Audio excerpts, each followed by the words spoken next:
El 1 de abril de 2014, dos jóvenes holandesas de 22 años entraron a pie en un sendero de la selva panameña. Llevaban ropa ligera, una botella de agua y una cámara de fotos.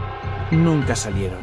9 semanas después, encontraron una mochila junto a un río. Dentro había dinero en efectivo, sus documentos de identidad intactos, y una cámara con 97 fotografías. Las últimas 90 fueron tomadas en mitad de la noche, en lo más profundo de la selva. Y nadie ha podido explicar por qué. Esto es lo que se sabe del caso de Chris Grimes y Lisanne Froon. Y lo que sigue sin tener respuesta. Bienvenidos a Misterios y Enigmas. Si es la primera vez que estáis aquí. En este canal investigamos casos reales que no tienen una explicación oficial satisfactoria. Hoy nos adentramos en uno de los casos de desaparición más desconcertantes de los últimos 20 años. Un caso que sigue abierto, que las familias de las víctimas siguen tratando de resolver, y que tiene detalles que muy pocos análisis mencionan todos juntos. Quedaos hasta el final porque lo más perturbador no está en los primeros minutos. Las primeras horas no generaron alarma. Era habitual que los turistas tardaran todo el día en hacer la ruta. Pero cuando llegó la noche del 1 de abril y Chris y Lisanne no habían vuelto a alojamiento, sus anfitriones avisaron a la policía. Las búsquedas comenzaron al día siguiente. Equipos de la policía panameña, perros rastreadores, voluntarios locals, peinaron el sendero del volcán Barú durante días. No encontraron nada. El 11 de abril, 10 días después de la desaparición, ocurrió algo extraño. El teléfono de Lisanne se conectó brevemente a una red de telefonía local en la zona de Boquete. No hubo llamadas. Solo una conexión de unos pocos segundos. Y después, silencio otra vez. Las autoridades panameñas ampliaron la búsqueda. Los medios de comunicación holandeses empezaron a cubrir el caso. Las familias de las chicas viajaron a Panamá para presionar a las autoridades y unirse a la búsqueda. 48 días después de la desaparición, el 16 de mayo, una mujer indígena de la comunidad de Negabel-Bougué encontró algo en el río Culubre, en una zona muy remota de la selva. Era una mochila azul. Dentro estaban los documentos de identidad de Chris y Lisanne, dinero en efectivo, tanto euros como dólares, las gafas de sol de Lisanne, un sujetador, y la cámara de fotos de Lisanne. El dinero y los documentos estaban intactos.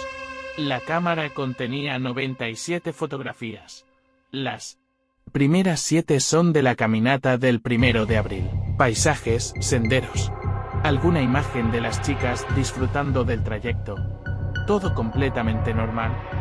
Las 90 fotografías restantes fueron tomadas entre el 8 y el 11 de abril, por la noche, con el flash activado, en un lugar de la selva que los investigadores tardaron semanas en identificar.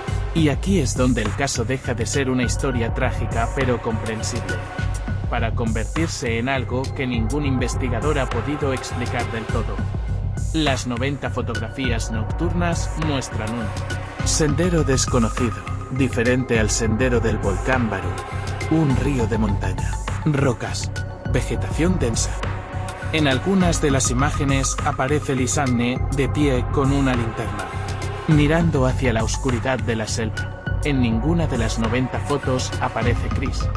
Los investigadores analizaron las fotos meticulosamente. Determinaron que fueron tomadas durante varias noches distintas entre el 8 y el 11 de abril. Es decir, entre 7 y 10 días después de que las chicas entraran al sendero.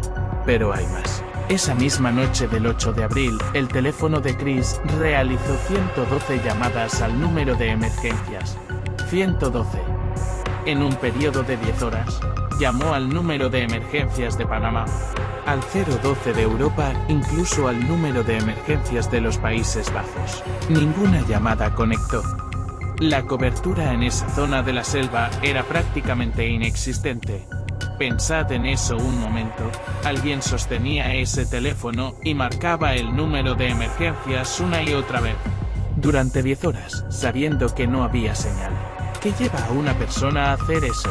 Semanas después, en junio y julio, aparecieron restos óseos en distintas zonas del río, fragmentos del cráneo de Lisanne, huesos de los pies de Chris. Aún dentro de sus botas, ropa de las dos chicas, los análisis forenses determinaron que no había signos de violencia en los huesos, pero los restos aparecieron dispersos en un área amplia, de una forma que los forenses no supieron explicar con claridad. Y uno de los detalles más desconcertantes de todo el caso: el pie de Chris apareció dentro de su bota, con el calcetín perfectamente puesto, intacto, en mitad de la selva, meses después de la desaparición.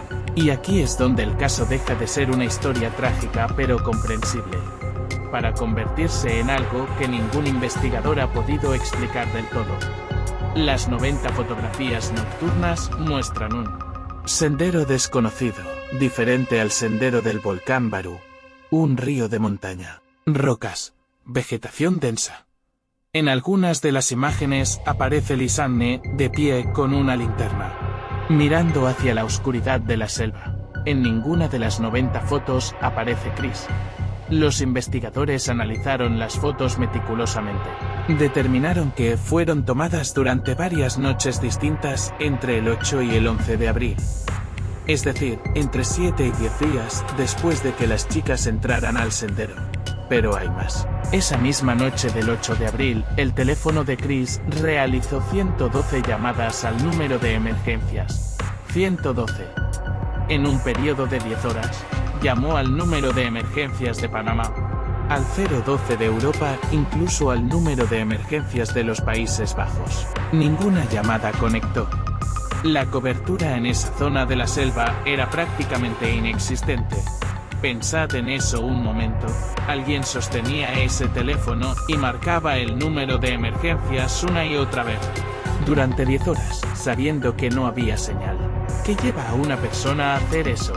Semanas después, en junio y julio, aparecieron restos óseos en distintas zonas del río, fragmentos del cráneo de Lisanne, huesos de los pies de Chris. Aún dentro de sus botas, ropa de las dos chicas, los análisis forenses determinaron que no había signos de violencia en los huesos, pero los restos aparecieron dispersos en un área amplia, de una forma que los forenses no supieron explicar con claridad. Y uno de los detalles más desconcertantes de todo el caso: el pie de Chris apareció dentro de su bota, con el calcetín perfectamente puesto, intacto, en mitad de la selva, meses después de la desaparición. Y aquí es donde el caso deja de ser una historia trágica pero comprensible, para convertirse en algo que ningún investigador ha podido explicar del todo. Las 90 fotografías nocturnas muestran un sendero desconocido, diferente al sendero del volcán Barú, un río de montaña, rocas, vegetación densa. En algunas de las imágenes aparece Lisanne de pie con una linterna, mirando hacia la oscuridad de la selva. En ninguna de las 90 fotos aparece Chris. Los investigadores analizaron las fotos meticulosamente. Determinaron que fueron tomadas durante varias noches distintas entre el 8 y el 11 de abril. Es decir, entre 7 y 10 días después de que las chicas entraran al sendero. Pero hay más. Esa misma noche del 8 de abril, el teléfono de Chris realizó 112 llamadas al número de emergencias. 112. En un periodo de 10 horas, llamó al número de emergencias de Panamá, al 012 de Europa, incluso al número de emergencias de los Países Bajos. Ninguna llamada conectó. La cobertura en esa zona de la selva era prácticamente inexistente. Pensad en eso un momento. Alguien sostenía ese teléfono y marcaba el número de emergencias una y otra vez, durante 10 horas, sabiendo que no había señal. ¿Qué lleva a una persona a hacer eso? Semanas después, en junio y julio, aparecieron restos óseos en distintas zonas del río, fragmentos del cráneo de Lisanne, huesos de los pies de Chris. Aún dentro de sus botas, ropa de las dos chicas, los análisis forenses determinaron que no había signos de violencia en los huesos, pero los restos aparecieron dispersos en un área amplia, de una forma que los forenses no supieron explicar con claridad. Y uno de los detalles más desconcertantes de todo el caso: El pie de Chris apareció dentro de su bota, con el calcetín perfectamente puesto, intacto, en mitad de la selva, meses después de la desaparición. Pero hay una cuarta línea de investigación que pocas veces se menciona y que algunos expertos consideran la más relevante de todas. El sendero del volcán Barú no es una ruta aislada.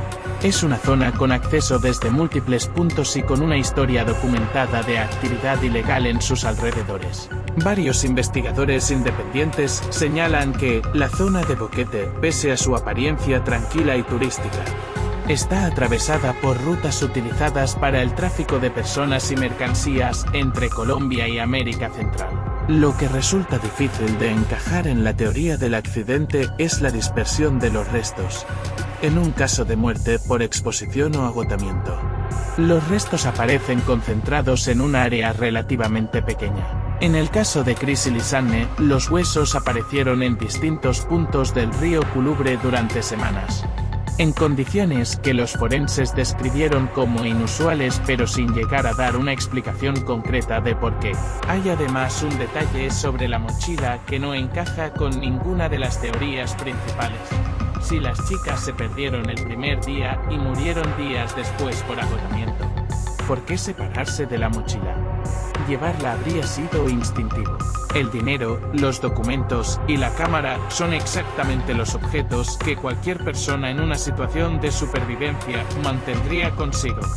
Encontrarlos juntos en un río, intactos, sugiere que la mochila llegó ahí de una forma que todavía no se ha explicado. Las autoridades panameñas cerraron el caso sin responder estas preguntas de forma satisfactoria. Las familias de Chris y Lisanne contrataron investigadores privados que llegaron a conclusiones distintas a las oficiales, pero cuyos informes nunca fueron incorporados al expediente judicial. Y ahí es donde el caso sigue hoy, sin un culpable, sin una explicación completa, y con varias familias en los Países Bajos que llevan más de 10 años esperando respuestas que nadie les ha dado. El caso de Chris Crimes y Lisanne Froon sigue oficialmente sin resolver. Las familias llevan más de una década buscando respuestas que las autoridades panameñas no han podido darles. Lo que sí sabemos es esto: dos chicas con toda la vida por delante entraron a un sendero un martes de abril y no volvieron. La única huella que dejaron son 90 fotografías tomadas en la oscuridad y 112 llamadas que nadie respondió. ¿Qué creéis vosotros que ocurrió? ¿Accidente, terceros implicados o algo que todavía no hemos considerado? Dejadme vuestra teoría en los comentarios. Me lo leo todo. Si el caso os ha parecido interesante, suscribíos al canal. La semana que viene investigo otro caso igual de desconcertante.